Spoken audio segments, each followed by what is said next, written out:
Hey, it's Sam the Cooking Guy, here to answer the question, what is grocery outlet? Imagine it like this. Think of taking the bulk pricing of a club store, but instead of having to buy huge amounts, you could buy just exactly what you needed.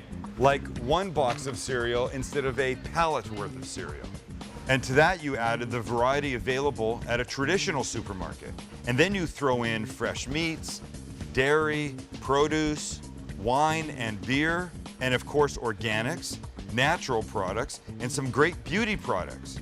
And everything is priced to make you say, holy smokes.